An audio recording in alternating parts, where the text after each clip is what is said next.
Bonjour. Alors, une petite vidéo pour vous dire que malgré tout, je vais bien.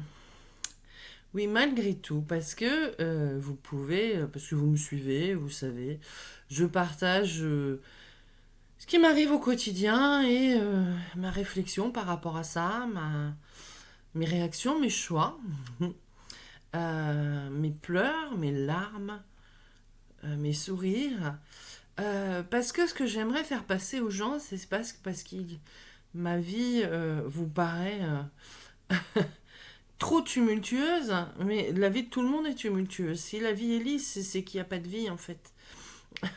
Si on essaye que tout soit linéaire, il n'y a pas de, il n'y a pas de joie, il n'y a pas de peine, il y a juste.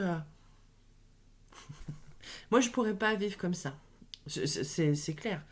Euh, la vie, pour moi, il doit y avoir du mouvement, des émotions positives, négatives, on s'en fout. Euh, c'est Des fois c'est dur, j'avoue, mais quand on s'en sort, c'est une victoire personnelle qui qui vaut tout, qui vaut tout. Je suis une éternelle optimiste. En ce moment, je me fais coacher et la personne hier m'a demandé de faire la liste de ce que j'aime chez moi. Et j'ai fait, t'es sûr que je dois faire ça? Et au final, la première chose qui m'est venue, c'est ça, c'est mon éternel optimisme en fait, de toujours me dire que la vie peut être meilleure. Et ce n'est pas parce qu'on vit des galères, ce n'est pas parce qu'on doit aller à pied au travail, c'est pas parce que je suis pas dans un appartement qui me plaît, c'est pas parce que pour le moment je vis seule, c'est pas parce que tout ça c'est une accumulation de petites choses négatives que cette accumulation de petites choses négatives doit éteindre ma flamme. Au contraire, ma flamme est d'autant plus forte pour me dire mais je ne suis pas ça. Je ne suis pas la tristesse. J'ai toujours été la joie. J'ai souvent été la colère. Euh, la colère, c'était un bouclier. Un bouclier qui me protégeait de mes autres émotions parce que je suis une empathique et que j'ai toujours été une hypersensible. Et donc la colère a été ma protectrice en fait. Quand je me mettais en colère, les autres émotions se cachaient derrière la colère. Je disais, elle nous protège, c'est bien.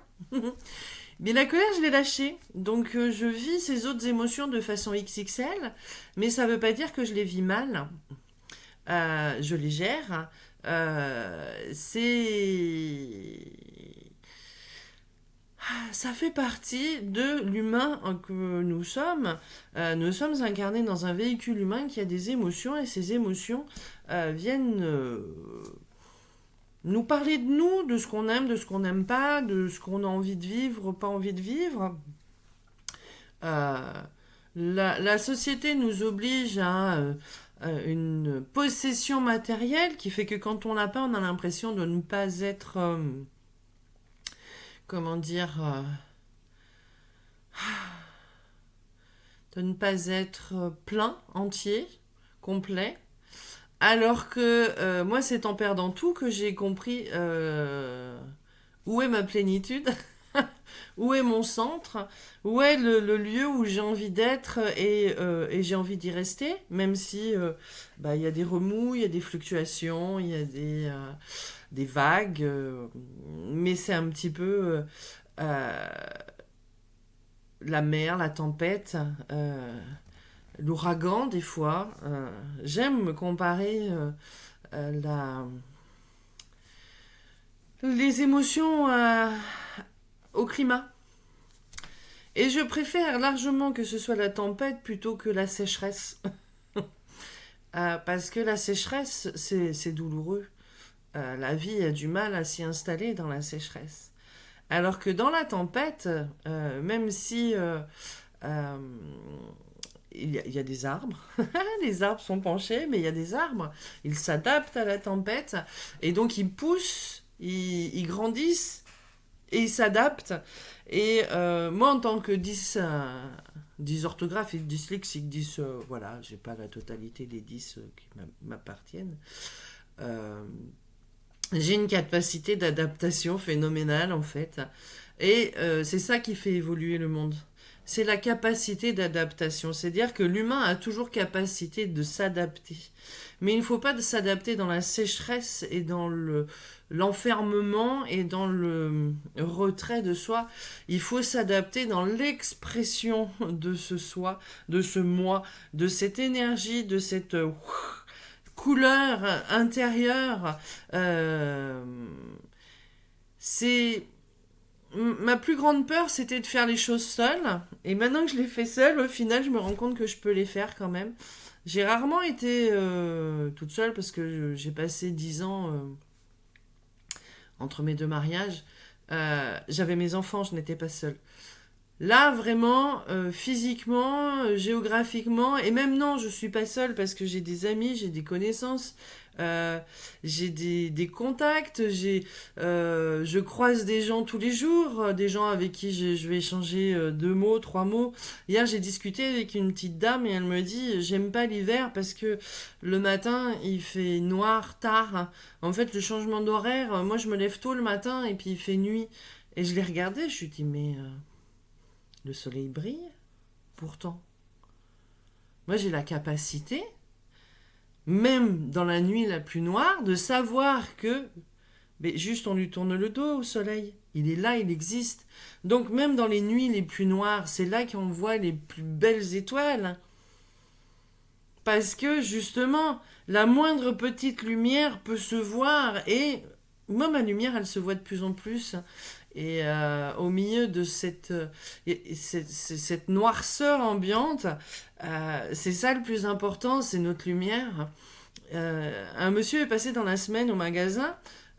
C'est compliqué vu le contexte économique, hein, vous le savez, vous me suivez. Et ben le monsieur il m'a dit, je suis venu chez vous parce que c'est là que j'ai vu le plus de lumière. Mais le compliment qu'il m'a fait ce monsieur, vous pouvez pas savoir, c'est ça le, le, le, que je vois chez les gens et que j'apprécie aussi qu'on voit chez moi, c'est la lumière. Et, euh, et vous voyez, derrière moi, non, c'est de ce côté, voilà, il y a un lustre. Je l'éteins pendant les vidéos parce que sinon ça me fait une auréole.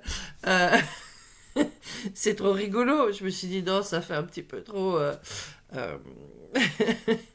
Mais c'est ça en fait, c'est de voir la lumière à l'intérieur des gens, dans les yeux des gens, des yeux qui pétillent, des yeux qui sont dans la joie. Et toutes ces petites choses qui m'arrivent, c'est justement pour essayer d'éteindre cette lumière et plus personne n'y arrivera. Plus personne n'y arrivera. Il y a des choses auxquelles je pensais pas pouvoir faire face et au final j'y fais face. Euh, Après, si les gens n'ont pas envie de partager cette lumière avec moi, eh ben qu'ils ne la partagent pas. Par contre, qu'ils ne me demandent pas de l'éteindre. Parce que beaucoup de gens m'ont dit mais arrête ce que tu fais. Euh, le prix en vaut pas la chandelle. Ben si. Si, si. Si, la joie que je ressens à l'intérieur de moi, qui me réchauffe, qui me réchauffe tellement que cette année, j'ai même pas besoin d'allumer le chauffage. J'ai pas encore allumé le chauffage. Il fait 16h30 chez moi. Mais j'y passe pas de temps, en fait. J'y passe pas de temps. Je pars tôt le matin, je rentre tard le soir et 16h30, ça va très bien pour ce que j'ai à y faire. Je mets un gilet, je mets une écharpe. Voilà, là je suis en t-shirt. Hein. Un t-shirt, manche 3/4, voilà, il fait 16 degrés et demi, je suis en t-shirt, manche 3/4, parce que j'ai une énergie à l'intérieur de moi qui rayonne. Euh, les gens, quand ils ont froid, ils se recroquevillent. Et quand ils se recroquevillent, ils tirent leur corps éthérique, en fait. Ils le tirent à l'intérieur et ils ne les protègent plus, en fait. Moi, mon corps éthérique, il me protège. Il est là. Si je fais l'effet ballon, c'est pas là que je fais l'effet ballon. C'est là. Ça veut dire que, en fait, j'ai à peu près 25 cm de corps éthérique, parce que là, je suis dans le... Même plus, ouais. Parce que finalement, 40 centimètres, voilà. J'ai 40 centimètres de corps éthérique autour de moi, en pleine énergie, en pleine chaleur, en plein rayonnement de ce que je suis, de ma lumière personnelle. Et ça me tient chaud, vous pouvez pas savoir. Quand j'ai fait mon presque kilomètre à pied, là, samedi matin pour aller au travail, et que un ami est venu me chercher en voiture, quand il m'a récupéré, que je suis montée dans le camion, j'ai mis de la buée de partout. Et il m'a demandé à toucher ma main, il me fait mais comment tu fais? T'étais dehors par -3 et tu bouillonnes. Ben oui, je bouillonne parce que j'étais entre rire et larmes, mais je m'en fous, j'y vais, et les quelques personnes que je verrai aujourd'hui, je suis sûre qu'il y a une personne importante dans ces personnes-là. Et oui, il y a eu des gens importants parce que tout le monde est important. Toutes les personnes, même qui rentrent avec de mauvaises intentions dans mon magasin, sont importantes. Euh, et je continuerai à les servir jusqu'au dernier jour parce que c'est pas parce que je vais arrêter le commerce que je suis plus la personne que je suis. J'ai envie de faire les choses différemment, j'ai envie d'apporter autre chose aux gens et la difficulté du moment ne me permet pas toujours d'être alignée et de présenter quelque chose d'agréable et donc du coup je préfère être vraiment dans mon alignement et je le présenterai ailleurs. Là dimanche matin j'ai été tenir le stand dans la galerie marchande. Alors c'était pire, là il faisait 12 degrés. Ils se foutent vraiment de notre gueule, mais bon, c'est pas grave. 12 degrés, j'y suis allée, et puis je suis pas obligée d'y aller ce jour-là, mais j'y suis allée quand même. Et puis il y a une personne qui est passée au stand, et puis qui m'a dit, mais j'étais pas censée passer aujourd'hui par ici. Elle me fait, j'ai bien fait. Le hasard, disons le hasard. L'intuition m'a emmené au bon endroit avec la bonne personne. C'est une personne qui est dans la même lutte que moi j'étais avant et qui a envie de s'en sortir. Et je lui ai dit que je la comprenais, que moi j'étais comme ça avant et que j'avais réussi à muter ce système. Et elle m'a fait, ah là là, mais j'ai trop bien fait de venir là aujourd'hui. Elle dit, mais j'étais pas censée venir là. Et puis quand j'ai fermé mon stand, en fait, on est reparti en même temps du magasin, on a pu rediscuter 2 minutes. Nos voitures étaient presque l'une à côté de l'autre sur le parking. Et cette personne, elle a dit, ouais, ça c'est une belle coïncidence. Et ouais, moi j'aime les coïncidences parce que c'est un mot pour dire rencontre. C'est une belle rencontre et même si c'est dur, et même si c'est compliqué, et même peut-être si on va y perdre de l'argent dans cette galerie marchande, parce que c'est le cas pour le moment, on ne gagne pas notre vie, on rentre juste de quoi payer le stand, donc on perd la marchandise. Ces rencontres-là sont importantes. On fait ça pour aller à la rencontre des gens. Certes, on fait ça aussi pour gagner notre vie, mais on ne compte pas notre journée qu'au chiffre d'affaires, on le compte aussi aux rencontres. Et j'aime les rencontres. C'est ça, aller à la rencontre de l'autre, de l'humain, de ce qu'il est. Dans quelques jours sort, après-demain même, sort Avatar. La phrase la plus importante de ce film, c'est « Je te vois ». Et ouais, je te vois, je vois qui tu es à l'intérieur de toi. C'est ce que je vois moi chez les gens. Je vois le meilleur d'eux, même si ce meilleur ne fait que 10%. Je vois le meilleur d'eux, même s'ils n'arrivent pas à exprimer ce meilleur. Et que du coup, ils se sentent nuls de ne pas réussir à l'exprimer. Moi, je ne trouverais jamais nul le fait d'essayer.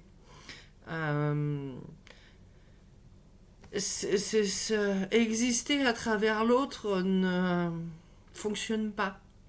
Il faut exister pour soi et montrer l'exemple de ce que ça nous apporte d'exister dans la joie, dans la bonne humeur, de gérer ses émotions.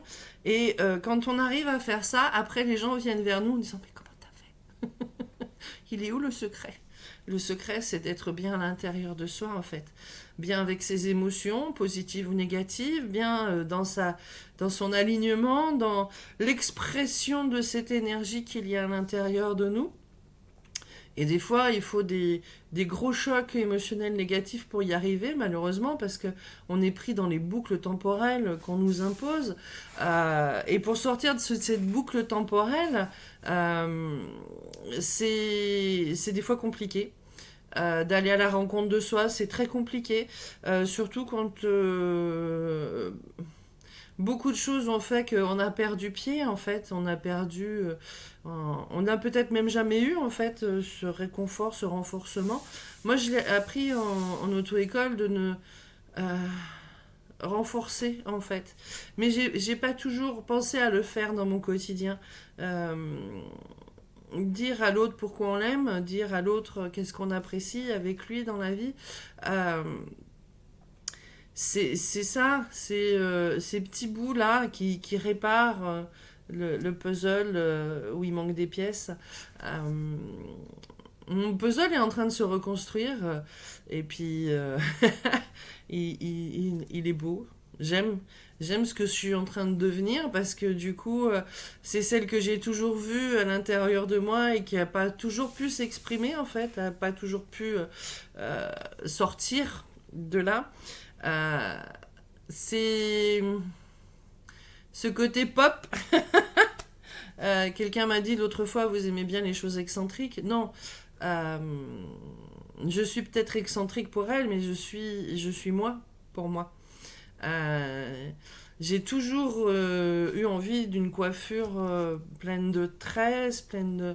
un peu à la mode viking, vous voyez, un truc un peu...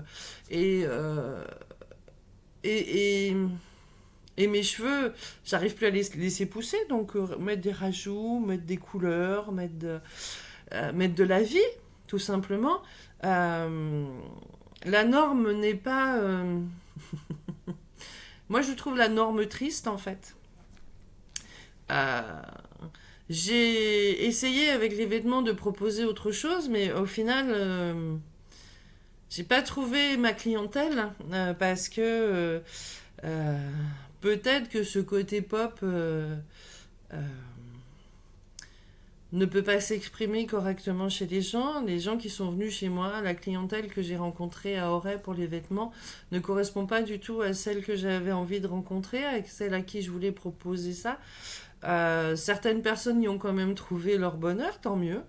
J'ai fait des belles rencontres aussi dans ce domaine-là, des gens qui se sont aimés dans les vêtements qu'ils ont trouvés chez moi. Et c'est ça le plus important, c'est pour ça que j'ai écrit moi-même M'-AIME, parce que ces personnes, elles ont pu rayonner ce qu'elles étaient à travers ces vêtements, mais il y en a encore trop peu pour pouvoir exister dans ce rayonnement en fait. C'est dommage parce que vraiment j'étais très motivée pour ça. Après, tant pis, c'est pas grave. Euh, il y a une phrase que je dis souvent, c'est que j'ai raison trop tôt.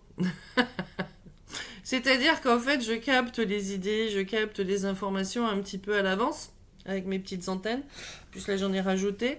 Et j'essaye de les mettre en application peut-être trop tôt pour les gens.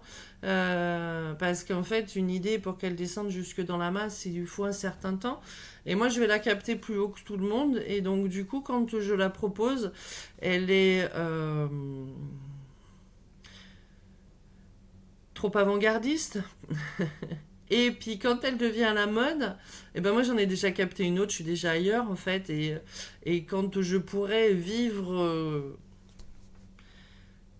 correctement financièrement de cette idée-là, ben je suis déjà beaucoup plus loin sur une autre idée qui n'est pas encore dans l'inconscient collectif comme quelque chose de bon et de normal. Donc c'est vrai que ça complique un peu les choses, mais ça m'empêchera jamais d'aller de l'avant en fait. Euh, j'ai écrit un poème où je disais que j'étais le Sherpa et que le Sherpa ne monte pas en haut de l'Himalaya. C'est un peu ça en fait. Le Sherpa il fait la route et puis ceux d'après ils montent en haut de l'Himalaya. Il y a des gens sur Terre qui sont là pour débroussailler. C'est un peu mon rôle. Il y en a d'autres après qui vont élaguer. Et puis il y en a d'autres qui vont construire la piste de luge ou de bobsleigh où là, on va pouvoir tracer rapidement. Mais quand les gens arrivent en bas de la piste de bobsleigh, moi je suis déjà loin, je suis déjà partie. Je suis déjà sur un autre projet, je suis déjà sur une autre énergie, sur une autre conscience. Et là, les gens ils me disent non, mais c'est top la piste de bobsleigh. Et ils se la font en boucle pendant que moi je vais défricher un autre bout de terre. Mais non, mais te casse pas le cul à défricher. La piste de bobsleigh, c'est trop rigolo, on s'éclate avec. Et mais moi je la fais même pas la piste de bobsleigh, je la fais jamais en fait parce que le but c'est que les gens arrivent en bas plus vite, mais pour remonter plus vite et puis pour voilà le cycle, c'est pas une finalité la piste de bobsleigh, une étape. Dans l'hypnose régressive ésotérique qu'on propose, les gens pensent que c'est une finalité, alors que c'est le début du chemin, du vrai chemin de liberté, et qu'après il faut se débarrasser des comment dire, des fichiers erronés, des boucles temporelles, des mémoires cellulaires mal programmées. Faut les défaire pour que justement cette liberté puisse se vivre pleinement. Parce que tant qu'on a des fichiers erronés dans l'inconscient et qui vont nous bloquer en fait, on a mis des réactions, des automatismes en marche de survie. Mais ces automatismes de survie, à un moment donné, ils sont limitants. Ils sont limitants parce que si on dépasse les limites, les entités nous tombent sur la gueule. Et moi, je suis constamment en train de dépasser les limites, donc je les agace en permanence. Mais je m'en fous, j'adore dépasser les limites, j'adore mettre un coup de pied dans la fourmilière, j'adore ça. J'adore voir... ce que j'aimerais, c'est que de temps en temps, la fourmilière, elle se reconstruise différemment. Mais elle évolue petit à petit à la vitesse de la masse. Moi, je suis pas... je suis... vous allez trouver peut-être ça très égocentrique de dire ces choses-là, mais je suis plus dans la masse depuis longtemps, en fait. Je suis le mouton qui s'est perdu dans les bois et qui trouve ça, qui a un petit peu peur des fois, mais qui trouve ça très rigolo d'être dans les bois et puis d'être libre et puis de sauter sur les cailloux et de s'éclater et de voilà. C'est pour ça que je m'éclate et c'est pour ça que quand je me fais une grosse peur, après je me dis non, je suis libre. Ah, je suis libre, allez, on y retourne. Et des fois, je grelotte la nuit parce que j'ai pas les copains pour me réchauffer quand on dort les uns contre les autres. Mais au final, je suis heureuse.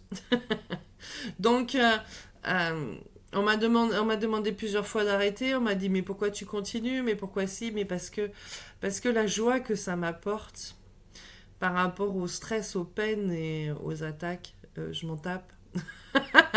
Je m'en tape. Et plus les attaques sont fortes et plus les attaques sont nombreuses, plus ça me dit que je suis sur le bon chemin et que je vais finir par trouver la clé d'effondrement de cette matrice.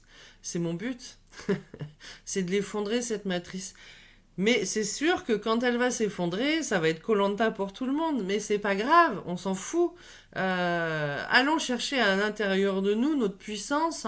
Allons chercher à l'intérieur de nous notre capacité de faire autrement. Allons chercher à l'intérieur de nous cette lumière qui ne s'éteindra jamais. À partir du moment où on est en vie, elle est là. Elle est là, notre lumière. Et moi, je l'ai trouvée. Et je la lâcherai plus. Elle m'apporte trop de joie, de bien-être et de bonheur. Et ceux qui la renient, même si elle est là, qui la renient, je leur en veux pas. Parce que j'avoue que de vivre en pleine conscience, de vivre en pleine lumière, en réelle pleine lumière, pas la fausse lumière, la lumière où on nous fait croire qu'on est dedans mais qu'on n'y est pas. La vraie lumière nous demande beaucoup de volonté, beaucoup de... peut-être d'abnégation, j'en sais rien, mais moi je trouve pas que c'est de l'abnégation, la joie. La joie n'a pas de prix, la joie n'a pas d'équivalent, même dans toutes les substances que l'on peut ingérer ou sniffer ça n'a rien à voir. Ça, c'est qu'une illusion, c'est un placebo, c'est une c'est c'est, bah, voilà, la lumière électrique et la lumière du soleil. La lumière électrique, certes, elle nous éclaire, mais elle nous réchauffe pas. La lumière du soleil, elle nous réchauffe de l'intérieur. Même un soleil froid, et moi je trouve que c'est le soleil le plus beau, en fait, parce que c'est la lumière. On capte toute sa lumière, toute son ampleur. Euh, j'ai déjà parlé de la photo que j'ai faite l'autre jour avec la brume et le soleil à travers la brume. Et là, j'ai pu le regarder en face et intégrer toute son énergie au niveau de ma rate. La photosynthèse du corps humain, la rate qui nous remplit de cette énergie, qui remplit notre pile. C'est notre chargeur intégré, la rate. Et donc j'ai pu me remplir de cette lumière et de cette énergie solaire pour allez hop, on y va, on y retourne et on s'éclate. Euh, c'est là, c'est comme si vous aviez un vélo électrique en fait et que vous mettez pas la batterie. La batterie, c'est la joie. C'est la bonne humeur, c'est d'apprécier les petits moments, c'est tout ça. Et allumez votre batterie. Remettez de la joie dans votre vie. Appréciez les petits moments. Arrêtez de dire oh là là, je suis pas bien parce que j'ai pas ci, j'ai pas ça. Euh, Moi, j'ai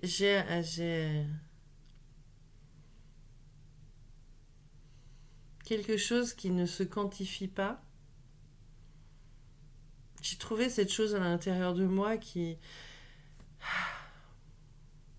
vaut tout l'or du monde. Parce que même si j'ai pas les moyens de faire réparer ma voiture quand elle tombe en panne, j'ai des amis qui viennent me chercher. Euh, et c'est ça le plus important. C'est pas d'avoir les moyens de tout faire. C'est de savoir ce qu'on a envie de faire. Et surtout, c'est ce qu'on a envie d'être. Et ce que je suis est plus important que ce que je fais, parce que ça teinte ce que je fais en fait. Je dis souvent une caissière qui a le sourire et qui va être conviviale avec vous peut vous changer la vie, parce que c'est rare, c'est très rare, mais quand on tombe sur une, c'est beau. Et ça nous dit que ben, il peut y avoir, il y a des métiers difficiles, certes, mais il peut y avoir des gens qui, malgré ce métier difficile, gardent leur optimisme, leur beauté d'âme et leur joie intérieure et la transmettent. Je tombe sur de plus en plus de gens comme ça fait plaisir. Euh, et c'est beau. Donc je préfère vivre dans ce monde-là. Je préfère vivre dans ce monde excentré, euh, en dehors de la normalité qu'on nous impose de tristesse. Moi, je préfère le dernier chapitre de Scrooge, en fait. C'est le dernier chapitre qui est le plus important, c'est que il décide à un moment donné de vivre, de partager et d'échanger. Euh, le film est super intéressant sur ce livre, en fait. Il a été, euh, il a été transformé en film, et en fait de voir Charles Dickens vivre ses émotions aussi, vivre sa folie. J'aime ça parce qu'il rentre dans son livre, dans ses personnages, dans son monde, et je me suis retrouvée parce que moi aussi je suis dans mon monde, je suis dans ma réalité, je suis dans mes personnages. Et je vis, je les transcende et après il applique ça, en fait, ce qu'il a découvert dans son livre en l'écrivant, il l'applique dans sa vie, en fait, il l'applique dans son quotidien, et c'est ça le plus important. Le Sagittaire, il s'agit de la Terre, c'est d'appliquer au quotidien ce qu'on a compris, ce qu'on a intégré comme information. Voilà. Je vous souhaite pas un bon Noël parce que on vous impose ce fonctionnement. Je vous impose rien. Moi, je vous encourage à aller vivre cet esprit de convivialité, d'ouverture à l'autre, de partage, tous les jours. Vraiment tous les jours. Et n'attendez pas que ce soit obligatoire et que ce soit imposé par la société pour le vivre.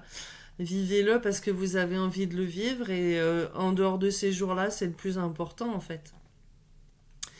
On a plein de journées mondiales de ci, de ça, de là, de la femme, dessous. Ça ne devrait pas être une obligation de penser à ces choses-là au quotidien. Ça devrait être une conviction intérieure en fait. Moi, j'ai pas besoin d'une journée pour dire à la personne que j'aime que je l'aime. Je lui dis quand je le ressens fort et même si elle n'est pas en capacité de l'entendre, je lui dis quand même. Parce que c'est ça le plus important et j'aime beaucoup de monde. Après, différemment, chacun. J'ai pas envie de partager ma vie avec tout le monde, mais voilà. J'ai envie de partager des petits moments agréables avec beaucoup de gens, par contre. Et profitez de ces instants, profitez de ces petits moments d'alignement pour vous dire, ouais, là, je me sens pleinement moi et j'ai envie de le partager. C'est ce que je fais avec mes petites vidéos, c'est que je vous explique par quoi je passe pour vous faire voir que la vie, c'est pas lisse. La vie, c'est pas sec. La vie, c'est de la pluie, du vent, de la tempête, du soleil. Souvent, les gens ils me disent « Ah là là, il pleut aujourd'hui ». Je dis « Oui, mais sans pluie, il n'y a pas de végétation. Sans pluie, c'est le Sahara. Et moi, j'habite en Bretagne, j'habite pas dans le Sahara. Et j'aime la pluie. J'aime la pluie parce que c'est la vie, parce que l'eau permet la vie, en fait. Sans eau, il n'y a pas de vie. Il y a une vie, mais beaucoup plus restreinte. Donc, si on veut de l'expansion, il faut alimenter cette expansion. Et l'expansion de la vie aussi, dans ce que je suis à l'heure actuelle, elle s'alimente avec la joie. On va dire que c'est l'eau des sentiments. C'est l'eau de l'être, de l'existence, la joie. Je vous aime tous, comme d'habitude, hein. Un gros hugs physique, énergétique. Vous prenez tout l'amour que vous avez besoin parce que vous n'allez pas me le voler, je vous l'offre. J'offre cette énergie à qui en le veut bien. Mais c'est sûr que souvent le paquet reste sur le pas de la porte. Mais c'est pas grave parce qu'il y est et le jour où la personne ouvrira cette porte, elle trouvera un monceau de paquets d'amour venant de ma part et profitez-en et partagez. Partagez ce que vous êtes, le meilleur de vous-même chaque jour avec les gens que vous aimez et puis même ceux avec que vous connaissez pas et que vous croisez juste comme ça dans la rue. Bonne journée à tous!